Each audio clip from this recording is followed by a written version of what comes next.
आज हम शुरू करते हैं आपका चैप्टर नंबर 11। चैप्टर नंबर 11 ये टॉपिक है आपका मैथ्स का, area related to circle. Area related to circle. बहुत ज़्यादा प्रॉब्लम आ रही थी इसमें, बच्चों के डिमांड पर ये वीडियो रिकॉर्ड की जा रही है। लाइव स्ट्रीम करने का पूरा आइडिया था आज, बट क्या करें, शायद किस्मत ने साथ नहीं दिया, इस वजह से आज लाइव स्ट्रीम नहीं हो पाई है। उसमें मैंने देखा फर्स्ट टाइम कर रहा हूँ, इसलिए मुझे आइडिया नहीं थोड़ा सा, तो बी सॉरी। रिकॉर्डेड वीडियो डाल रहा हूँ, उसको भी पढ़ के आपको वही फन और वही चीज़ें मिलेंगी जो जरूरी है। इंपॉर्टेंट क्वेश्चंस कराएंगे हम इस वीडियो में इस चैप्टर से रिलेटेड, जो कि बोर्ड एग्जाम के लिए वेरी वेरी इंपॉर्टेंट है। तो सबसे पहले हम इस चैप्टर का बेसिक पढ़ते हैं। बेसिक में है क्या एक्चुअली में, देखिए, एरिया रिलेटेड टू सर्कल, यानी कि सर्कल से रिलेटेड क्वेश्चंस आपके सामने आने वाले हैं। सर्कल, सर्कल का जो सर्कमफ्रेंस है, सर्कमफ्रेंस बाउंड्री लाइन एक तरीके से, वो रहता है आपका 2 पाई आर, और सर्कल का जो एरिया रहता है वो रहता है आपका पाई आर स्क्वायर।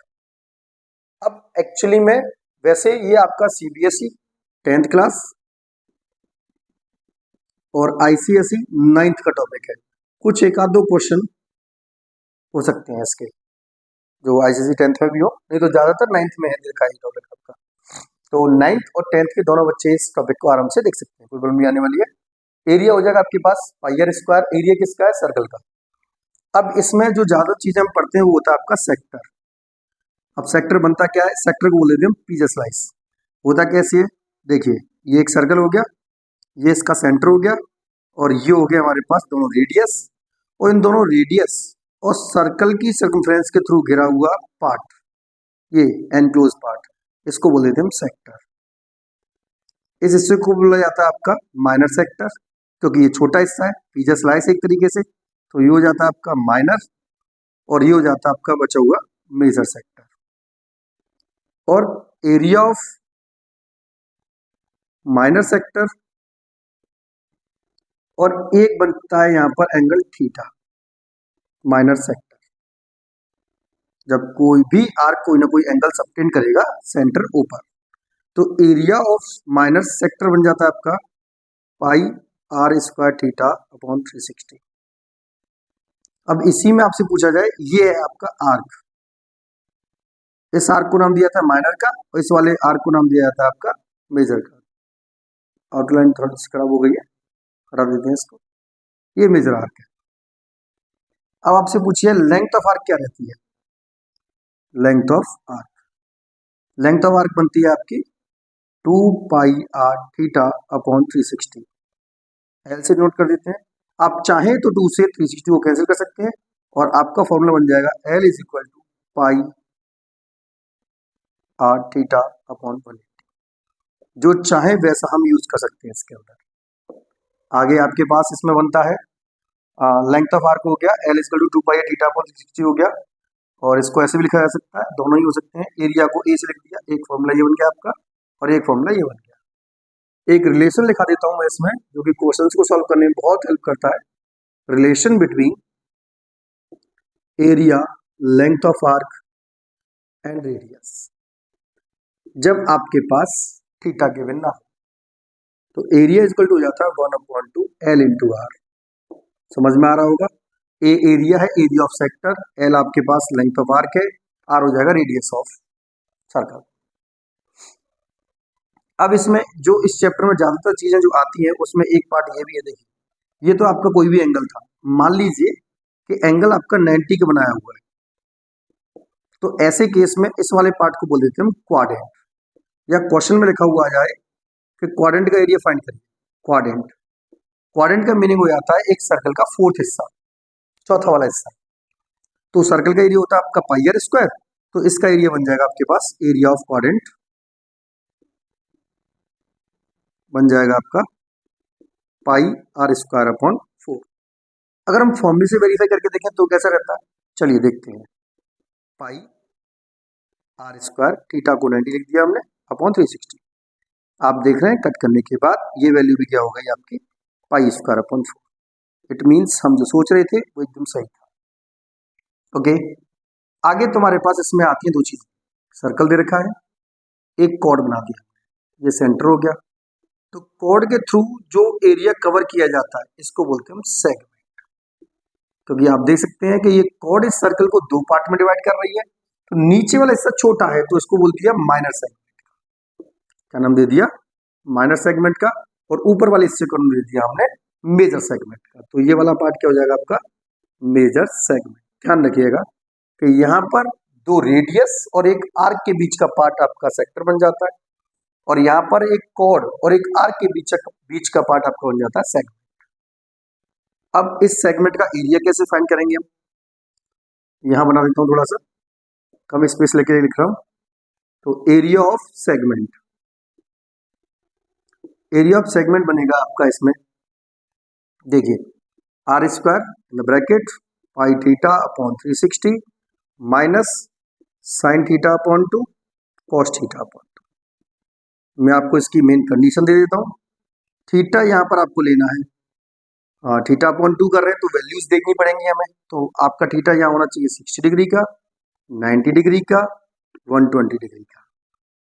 अगर इन तीनों में से कोई भी एंगल आता है तो आप इसमें यूज कर सकते हैं। तो क्योंकि यहाँ पर 30 हो जाएगा, साइन 30 की वैल्यू हम जानते ही है, मैंने इससे पहली वीडियो में ट्रिग्नोमेट्री वाले में बना के बताया ही था आपको। और कॉस यहाँ पर रखेंगे आप, कॉस 90 रखेंगे, मान लो तो 45 कॉस 45 की वैल्यू क्या होती है बता ही चुका हूँ मैं आपको पहले। तो ट्रिग्नोमेट्री आना जरूरी होता है इस क्वेश्चन को सॉल्व करने के लिए। ओके, ये फॉर्मूला हो गया आपके पास एरिया ऑफ सेगमेंट का। अब अगर कंडीशन में थीटा को क्या किया जाए, ये थीटा इसके लिए, अब थीटा आपका हो जाता है मान लो 30 का दे दिया, 45 का दे दिया, तो इनका हाफ नहीं कर सकते क्योंकि वो वैल्यूज अभी हम सीखे नहीं है, 11th में जाके सीख जाएंगे, लेकिन यहाँ नहीं सीखे तो वो यूज नहीं कर सकते। तो थीटा आपका क्या हो, 30 हो, 45 हो, 60 हो, 90 हो। तो इन सब के लिए हम जो फॉर्मूला यूज करते हैं एरिया ऑफ सेगमेंट का वो हो जाता है R square bracket pi theta upon 360 minus 1 upon 2 sine theta, ये यूज हो जाता है। Okay, no problem. एक वो हो गया, एक ये हो गया। अब देखिए ये तो हो गया माइनर सेगमेंट की बात हो रही है। देखिए किसकी बात हो रही है? माइनर सेगमेंट की। अगर हम बात करें मेजर सेगमेंट की, तो मेजर सेगमेंट का एरिया क्या बन जाएगा आपका? मेजर सेगमेंट का एरिया बनने वाला है आपका पूरे सर्कल के एरिया में से आप माइनर सेगमेंट का एरिया माइनस कर दीजिए। और माइनर सेगमेंट का एरिया निकलेगा कैसे?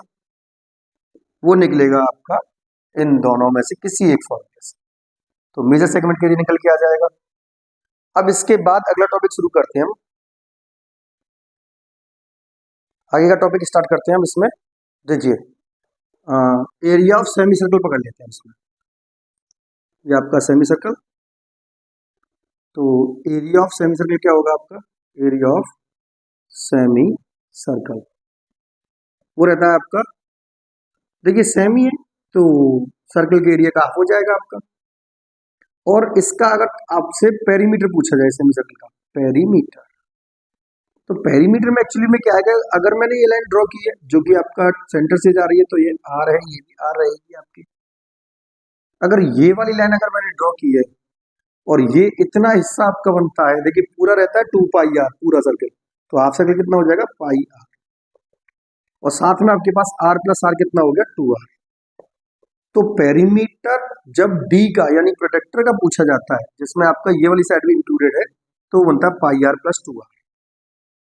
अब हम बात करते हैं इसमें एरिया ऑफ रिंग के बारे में। एरिया ऑफ रिंग, एक्चुअली में रिंग क्या है मैं तो आपको ये बता देता हूँ। एक स्मॉल सर्कल है और एक बड़ा वाला सर्कल है, उन दोनों का सेंटर एक ही है। तो आपको ये शेडेड रीजन निकालना है इसके अंदर।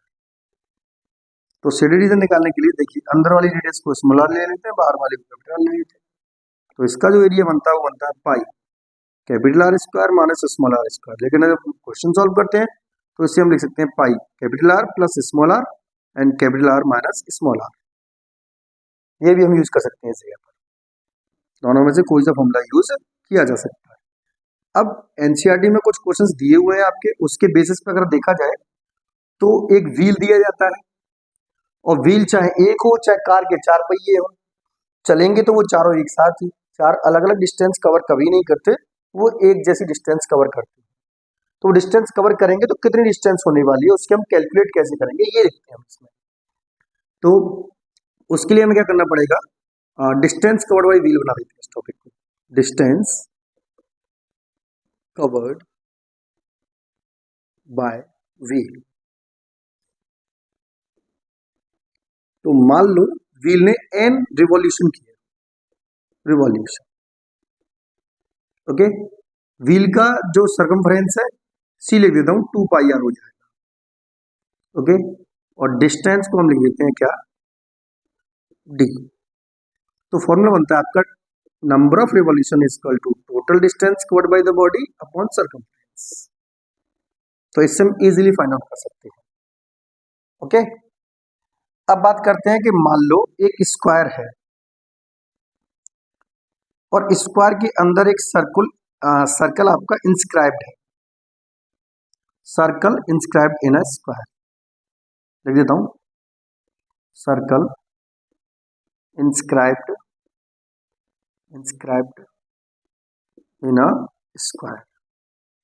एक स्क्वायर के अंदर सर्कल इंस्क्राइब्ड है, ये रेडियस होगी, आप देख रहे हैं कि इसको इससे मिलाऊंगा तो ये भी तो रेडियस है, ये सेंटर O हो गया, r प्लस आर कितना हो जाएगा 2r हो जाएगा।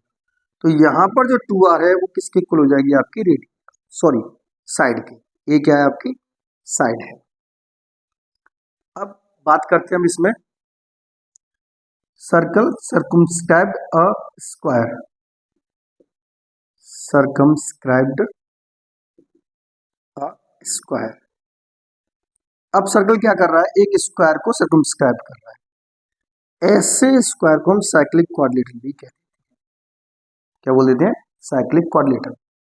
और इसका जो डायमीटर है, डायमीटर यानी कि डियामीटर ऑफ सर्कल इक्वल हो जाएगा डायगोनल ऑफ स्क्वायर के, डायगोनल ऑफ स्क्वायर के। ऐसे ही बहुत सारे कॉन्सेप्ट आपके इस ज्योमेट्री में लगने वाले होते हैं और तभी हम आगे की चीजें सॉल्व कर पाएंगे। ये सब चीजें आपके इसमें रहती हैं।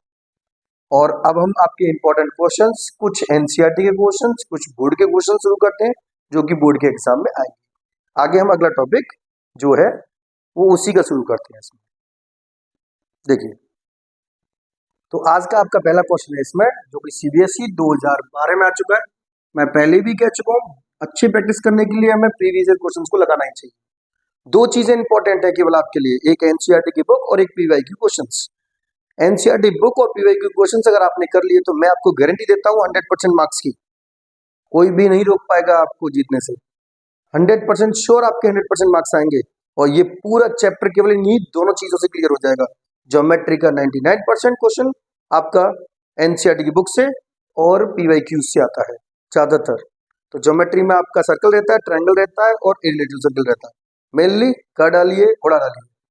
चलिए शुरू करते हैं। Perimeter of a sector of a circle of radius 5.7 centimetre. मैंने बेसिक में जो पेरीमीटर नहीं बताया वो यहाँ बता देता हूँ।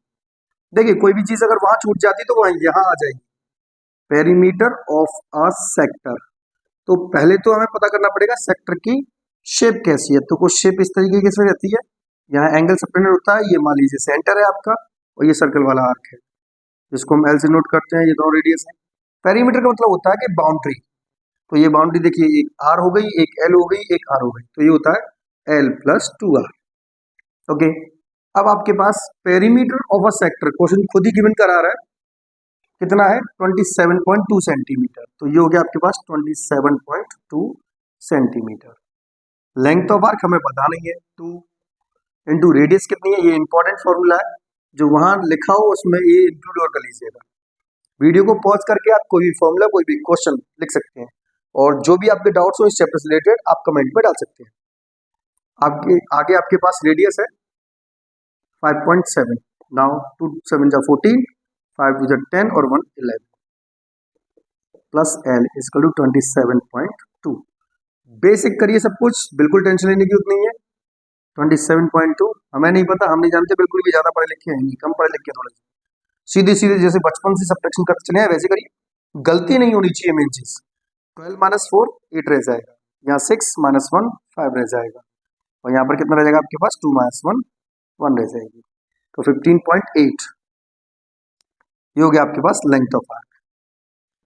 अब आपसे पूछा गया एरिया ऑफ द सेक्टर।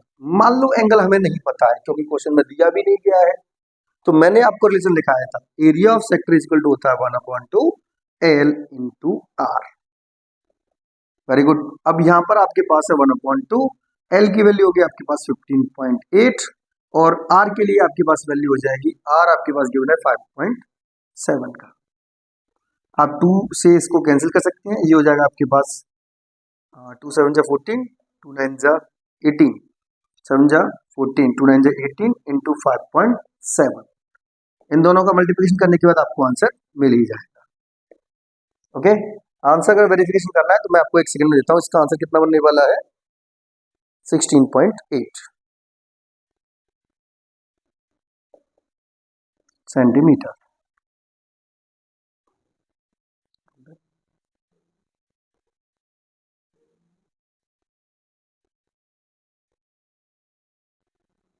यहाँ पर थोड़ा सा मिस्टेक हो गया है, इसको थोड़ा चेंज कर देते हैं। देखिए पहली बात तो एरिया है, एरिया सेंटीमीटर स्क्वायर में आएगा। इसका जो मल्टीप्लिकेशन है वो होने वाला है आपके पास 45.03 सेंटीमीटर स्क्वायर। अब हम सॉल्व करते हैं इसमें नेक्स्ट क्वेश्चन। आप वीडियो पॉज करके अपना क्वेश्चन नोट कर सकते हैं, सॉल्यूशन भी नोट कर सकते हैं। एनसीईआरटी का क्वेश्चन है, इंपॉर्टेंट है, वेरी वेरी इंपॉर्टेंट है, एग्जाम में आने वाले चांसेस है। एक अम्ब्रेला वाला क्वेश्चन है आपका एनसीईआरटी की बुक में, वो वाला क्वेश्चन कराने जा रहे हैं। तो हम बात कर रहे थे एनसीईआरटी का क्वेश्चन है जो एक अम्ब्रेला वाला क्वेश्चन है जिसमें 8 ट्रिप्स रहती हैं और अगर हम अम्ब्रेला को पूरा खोल दें तो वो एक सर्कल की तरह बिहेव करता है। कितनी रिप्स है उसके अंदर? 8 रिप्स है। कुछ इस तरीके से बन जाएंगी। ये देखिए, ये अम्ब्रेला खोल दिया हमने और ये डायमीटर से 2 पार्ट में, ये 4 पार्ट हो गए, ये 6 हो गए, अब ये 8 हो गए। तो 8 पार्ट में कुछ इस तरीके से दिखाई देगा, तो एक सर्कल की तरह बन जाएगा पूरा का पूरा अम्ब्रेला। और इसमें जो रेडियस है वो आपकी गिवन है 45 सेंटीमीटर। सोचने वाली है कि जो एंगल बनेगा सेंटर पर किसी भी एक का, इसने पूछा है एरिया जो है 2 कॉन्जुगेटिव रिप्स के बीच में। तो देखिए एक रिप्स तो ये हो गई और एक रिप्स ये हो गई, तो इसका एरिया क्या बनने वाला है? तो ये समझ लीजिए, एक ये वाली होगी, एक ये वाली होगी। तो आपसे पूछा गया इसका एरिया कितना बनने वाला है। ओके, तो इसका एरिया निकालने के लिए हमें क्या करना पड़ेगा? इस एंगल को पता करना पड़ेगा पहले, क्योंकि इसमें 8 रिप्स है, वो भी इक्वली स्पेस्ड है। पूरा एक पॉइंट पर जो एंगल घूमता है वो कितने का घूमता है? 360 का। हमें एक का निकालना है तो 8 से डिवाइड करना पड़ेगा, ये आपका एंगल हो जाएगा। डिवाइड करने पर ये वैल्यू हो जाएगी आपकी 45 डिग्री। थीटा हो गया। आपको एरिया चाहिए, एरिया का फॉर्मूला क्या होता है? देखो थीटा से भी निकाल सकते हैं हम, डायरेक्टली भी निकाल सकते हैं, जरूरी नहीं है कि थीटा से ही निकाला जाए। आप चाहें तो थीटा से निकालें, ना चाहें तो बिल्कुल ना निकालें। मैं आपको दोनों तरीके से बता देता हूँ क्वेश्चन को कैसे किया जाएगा। एरिया निकालना अगर हमें इसका, तो लगेगा आपके पास formula pi r square theta upon 360 का। अब देखिए पाई लगा दिया हमने, आर रेडियस हो रही है 45, सॉरी ऐसे लिख देता हूँ मैं से 22/7 और आर हो जाएगा आपके पास 45 इंटू 45 और थीटा आपके पास फिर से 45 अपॉन 360।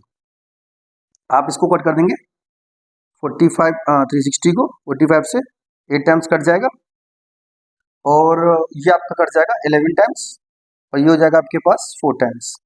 और इन तीनों को मल्टीप्लाई जब आप करेंगे 11 इंटू 45 इंटू 45 डिवाइडेड बाई 7 4 से 28। मल्टीप्लाई करने के बाद आपको वैल्यू मिलने वाली है 777 अपॉन 28। देखिए मल्टीप्लिकेशन है प्रॉपर तरीके से करेंगे तभी हो सकता है। एक तो ये तरीका है आपका, ये फॉर्मूला लगा सकते हैं हम, और मल्टीप्लिकेशन की जितनी ज़्यादा प्रैक्टिस की जाए उतना अच्छा रहता है हमारे लिए। और एक क्वेश्चन लगाते हैं हम इसका, बढ़िया वाला क्वेश्चन लगाते हैं, एकदम नया क्वेश्चन लगाएंगे इसके बाद सीबीएसई बोर्ड का ही। उससे पहले इसको एक तरीके से और कर लेते हैं हम कि मान लो हमें थीटा नहीं चाहिए, कि थीटा हम नहीं निकाल पा रहे, तो क्वेश्चन कैसे सॉल्व कर सकते हैं? और क्योंकि इस सर्कल में आपके पास 8 रिप्स बन रहे हैं, इक्वली स्पेस्ड है, इसका मतलब 8 इक्वल पार्ट हो गए इसके, और एक पार्ट का अगर एरिया हमें निकालना है तो हमें क्या करना पड़ेगा? पूरे सर्कल के एरिया में आप डिवाइड कर दीजिए। किसका डिवाइड कर दीजिए आप? पूरे सर्कल के एरिया में। देखिए पूरे सर्कल के एरिया में डिवाइड कर दीजिए 8 से, और ये बन जाएगा आपके पास, देखिए 22/7 इंटू 45 इंटू 45 अपॉन 8, ये 11 टाइम्स, ये 4 टाइम्स। आप देख सकते हैं ये पूरी कैलकुलेशन सिमिलर है। 11 इंटू 45 इंटू 45 अपॉन 7 4 से 20, विच मीन्स आपका आंसर बनने वाला है 22275 अपॉन 28। यूनिट लिखना ना भूलें, जिस रेस्पेक्ट में आपके पास रेडियस है उसी रेस्पेक्ट में इसका एरिया आएगा, ये आपका एरिया हो जाएगा। आप रिस्क बिल्कुल ना लें इसको डिवाइड करने की, आप इधर भी छोड़ सकते हैं, आपका मार्क्स बिल्कुल भी नहीं कटेगा, इतना ही काफी रहता है। जरूरी नहीं है कि हर बार हमें इसको सॉल्व ही करना पड़े। Okay, next question start. तो आपका अगला क्वेश्चन नंबर 3 है, ये एनसीईआरटी का भी है, वेरी इंपॉर्टेंट क्वेश्चन है, सीबीएसई 2012 और 2013 में आ चुका है, हो सकता है इस बार भी आ जाए, ज्यादा टफ नहीं है, इजी है, एवरेज क्वेश्चन है। एक पॉइंट जो मैं आपका मिस कर चुका था वो पॉइंट मैं यहाँ आपको बता देता हूँ, तो समझ लीजिए। एक मिनट, जो मिनट हैंड है वो एक मिनट में 6 डिग्री फॉर्म करती है। एक मिनट में कितना फॉर्म करती है? 6 डिग्री फॉर्म करती है।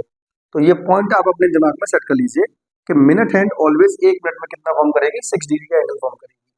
तो आपका 5 मिनट में कितना फॉर्म कर देगी? तो इन 5 मिनट यहाँ एंगल फॉर्म हो जाएगा आपका सेंटर पर 5 इंटू 6 विच मीन्स 30 डिग्री का एंगल, ये हो जाएगा आपका थीटा। अब देखिए जो मिनट हैंड की लेंथ है, length of minute hand become length of minute hand of a clock कितनी है? 14 सेंटीमीटर, और ये बन जाएगी आपकी रेडियस। तो इसने पूछा है कि वो 5 मिनट कितना एरिया कवर कर लेगी, एंगल आपके सामने आई गया। तो एरिया का फॉर्मूला है हमारे पास pi r square theta upon 360 and the value of pi is 22.7, value of r is 14 into 14, theta 30 degree upon 360। Now 7 2 जा 14, 0 से 0, 12 टाइम्स, 2 6 जा 12, नाउ 2 3 जा 6, और इधर लिख सकते हैं आप 2 7 जा 14। तो ये वैल्यू रह गई आपके पास 22 into 7/3 which means 154/3 centimetre square. Next question लगाते हैं हम इसी का, आगे शुरू करते हैं। आपका अगला क्वेश्चन, क्वेश्चन नंबर 4 है आज का ही, और इसमें आपके पास फाइंड द एरिया, मुझे याद नहीं किस सन में आया, लेकिन आया जरूर है और अच्छा क्वेश्चन है। Find the area of a square inscribed in a circle of diameter p centimetre. आपका जो स्क्वायर है, देखिए लैंग्वेज पर डिपेंड करता है, जरूरी नहीं है कि जो पॉइंट्स मैं आपको बता रहा हूँ उसी वे में क्वेश्चन आए, डिपेंड करता है कि क्वेश्चन कहना क्या चाहता है। देखिए find the area of square, उस स्क्वायर का एरिया निकालना है जो एक सर्कल के अंदर है। तो ये हो गया आपके पास सर्कल के अंदर आपका स्क्वायर। ओके, अब इसका जो डायगोनल है, क्योंकि सर्कल की थ्योरम कहती है angle in semi circle always कितने का होता है? 90 का। तो डायगोनल जो है आपका, मैंने इससे पहले पॉइंट्स में लिखा चुका हूं, डायगोनल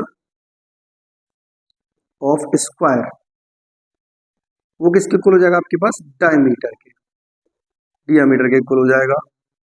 ओके, अब डायगोनल क्या क्या होता है आपके पास? √2a, याद कर लीजिए, बढ़िया रहेगा, जल्दी क्वेश्चन सॉल्व हो जाता है इससे। √2a हो जाएगा आपके पास डायगोनल ऑफ स्क्वायर। वैसे भी देखिए ये ए हो जाता है, ये हो जाता है, पाइथागोरस थ्योरम लगाते हैं, a का स्क्वायर प्लस a का स्क्वायर 2a स्क्वायर का रूट लेते हैं, √2a आ जाती है आपकी। और जो डायमीटर है, याद भी कर सकते हैं, कोई प्रॉब्लम नहीं है उसमें, इससे भी हमें बेनिफिट रहता है, क्वेश्चन जल्दी सॉल्व हो जाता है। डायमीटर ऑफ स्क्वायर हो गया आपके पास √2 इंटू a, और डायमीटर होता है आपके पास 2r। ओके, आपको चाहिए एरिया ऑफ स्क्वायर चाहिए, नो प्रॉब्लम। डायमीटर वैसे आपके पास पहले से क्वेश्चन में गिवन है, √2 इंटू a इजिकल टू हो जाएगा 2r की वैल्यू पहले से गिवन है, कितनी है आपकी? p है।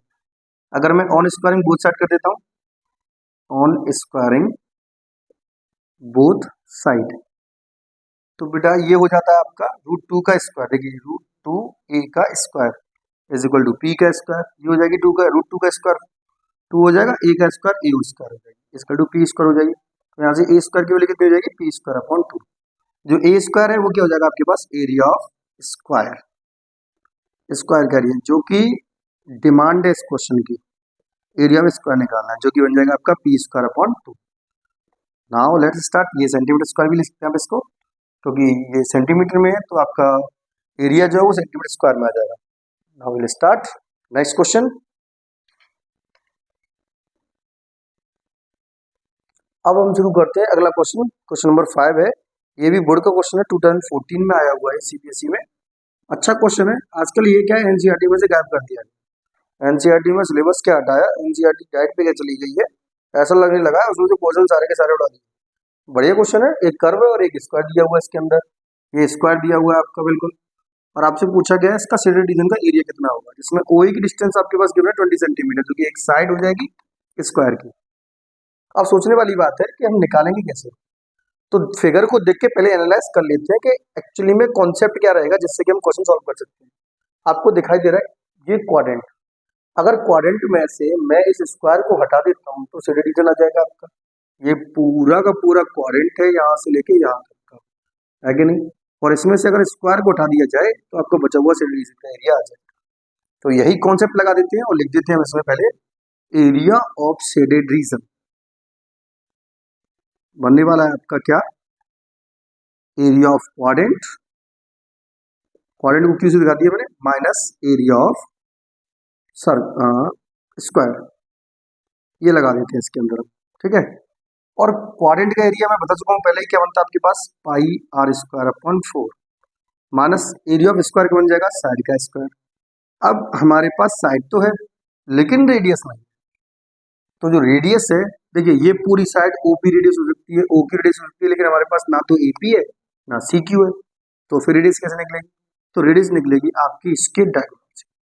रीजन क्या है कि रेडियस सेंटर से लेकर सर्कमफ्रेंस तक किसी भी पॉइंट से देख लिया जाए वो रेडियस होती है, तो ये भी तो एक रेडियस हुई, तो ओबी क्या बन जाएगी आपकी रेडियस बन जाएगी।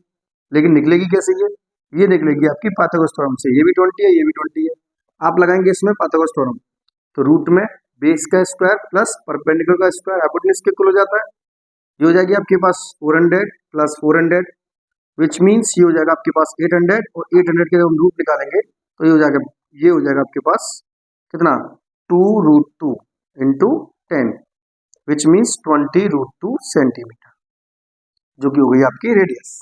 अब आप इसे यूज कर सकते हैं इस जगह पर, पाई की वैल्यू कितनी है आपके पास 3.14, रेडियस कितना आपके पास 20√2 का स्क्वायर अपॉन में 4 माइनस साइड कितनी है आपके पास पहले से ही 20 का स्क्वायर।